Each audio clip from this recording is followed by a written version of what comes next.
Mothers out there are worried that we're going to have a draft, that they're going to see their sons get in and daughters get involved in this. What do you want to say about the president's plans for troops on the ground? As we know, it's been largely an air campaign up until now. It has been, and it will continue to be. And President Trump wisely does not remove options off of the table. I know a lot of politicians like to do that quickly, but the president, as commander in chief, wants to continue to assess the success of this military operation. It's not part of the current plan right now, but the president, again, wisely keeps his options on the table. If they do that, then the war is going to fail really quickly, because I just don't think the American people are willing to saddle up their sons and daughters for the draft. If they could get away with it, I think they'd be tempted to do it. As Trump is out there increasingly making World War III more and more possible with his outrageous Truth Social posts, and the White House press secretary Carolyn Leavitt not ruling out a draft, Trump, GOP have gravely miscalculated whether or not the American people and even MAGA want to send their children off to war. Starting in December, all men between the ages of 18 and 25 will be automatically registered for the military draft. They'll be added into the Selective Service System. That's the independent government agency that keeps a list of all eligible Americans. For decades, the majority of men would register themselves or face a felony. Congress tucked the rule change into a bipartisan defense bill that President Trump signed into law late last year. It comes as enrollment has slipped in recent years, even as worries about conflicts with nations like China and Russia have grown. There has not been a military draft since the Vietnam War. A new law just went into effect that the Republicans thought was a good idea. Instead of having men here in the United States between the ages of 18 and 25 have to register for the military draft, they made it automatic, which means that every child at 18 is automatically registered for the draft. They use federal information in order to find who should be registered and then go ahead and register them. Republicans thought this was a good idea, despite the fact that this Trump regime renamed the Department of Defense Department of War and then carried out attacks in the Caribbean, took over Venezuela, basically, threatening a war with Iran way back in June. Never mind what's happening now. During the midst of all this, Trump didn't even go to Congress for any one thing, making all of his military actions essentially illegal under domestic law. Who even knows over international law, especially that double tap strike on the boat in the Caribbean, clearly violation of a war crime.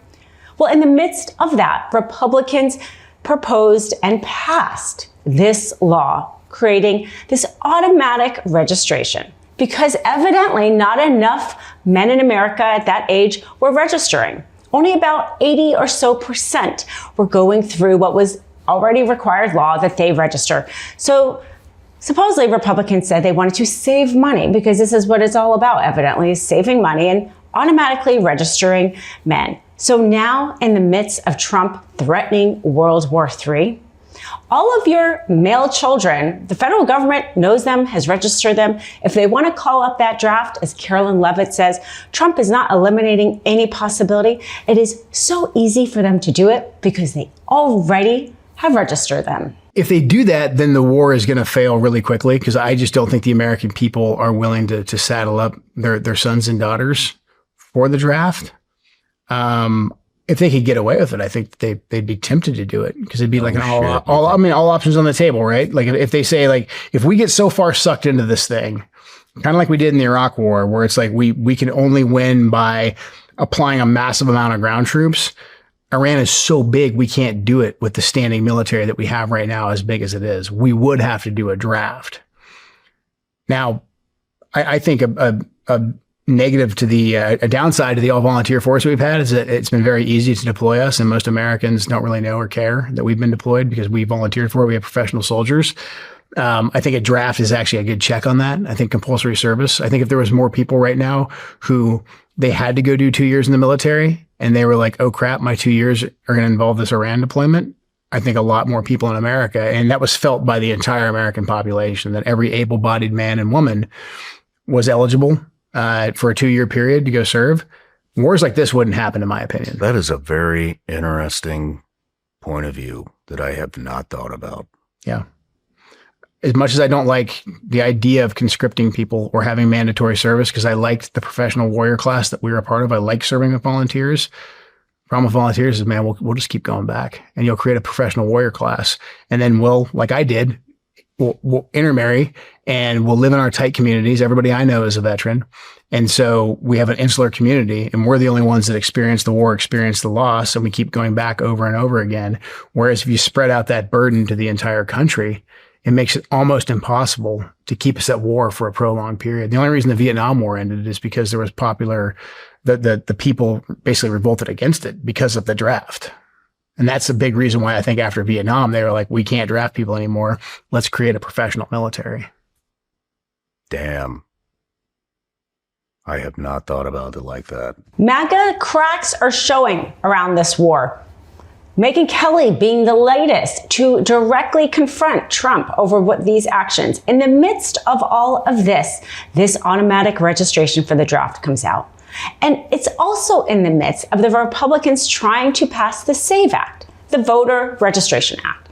If you take these two next to each other, the Voter Registration Act is, according to the Republicans, done in order to make sure people who vote can legally vote. Well, as it turns out, the federal government has data about who is a citizen and not a citizen, because they literally are using that data to automatically register these men for the draft. Certainly, they could do that for our vote. They have the information, so much so they're willing to rely on that information to literally send somebody off to war to die. So they could use that same data to know that these people were valid citizens and could vote and could automatically register people to vote at the age of 18, not just automatically register them to go off and die for this country. No, instead, they are proposing the most cumbersome thing of having people find information like their passports. Maybe they don't have a passport. We have a right not to travel internationally in this country, or their birth certificates, which nobody has. Because the fact is this information isn't just private information. This is government information. The government literally gives us these documents. The government has already validated the information, which means they have the information. So if the government wanted to, they could rely on that information to automatically register every 18-year-old to vote. Now, as you can imagine, that post did not go over well with the Iranians or with many Americans. I mean, I don't know about you, but I am sick of this shit. I'm sick of it. Can't he just behave like a normal human? I mean, honestly, like the president, 3D chess, shut up. Fucking shut up about that shit. You don't threaten to wipe out an entire civilization. We're talking about civilians just casually in a social media post. You know, like I am the first to try to understand Trump and his strategy and to not freak out over his weird social media posts and language that is loose and incendiary. Truly, I've lived with it for 10 plus years. I learned it the hard way when I was on the receiving end of it for 9 months. And truly, I think that was a gift to me in many ways because it helped me really come to understand what he does with his social media. But this is completely irresponsible and disgusting. This is wrong. It's wrong. He should not be doing it. I don't care that it's his negotiation tactic is to kill an entire country full of civilians, men, women, and children. An American president so that the Strait of Hormuz will be opened. It's just wrong. It's not hard to say it. It's not hard to recognize it. I wish he would stop doing this. Like, he can't negotiate without doing this. What does that say about him? What does that say about the position that our country is in right now in these negotiations? He's got to say this. He can't be a dignified, strong leader without threatening a bunch of war crimes. what is he, Genghis Khan? Like, what is he trying to do? And why can't he do it with strength, threats? Sure, go for it. That don't diminish and demean the United States of America in this way. All right. The Wall Street Journal. Thanks for watching. Be sure to add the MeidasTouch podcast on Apple Podcasts, Spotify, or wherever you get your podcasts for new updates every single day.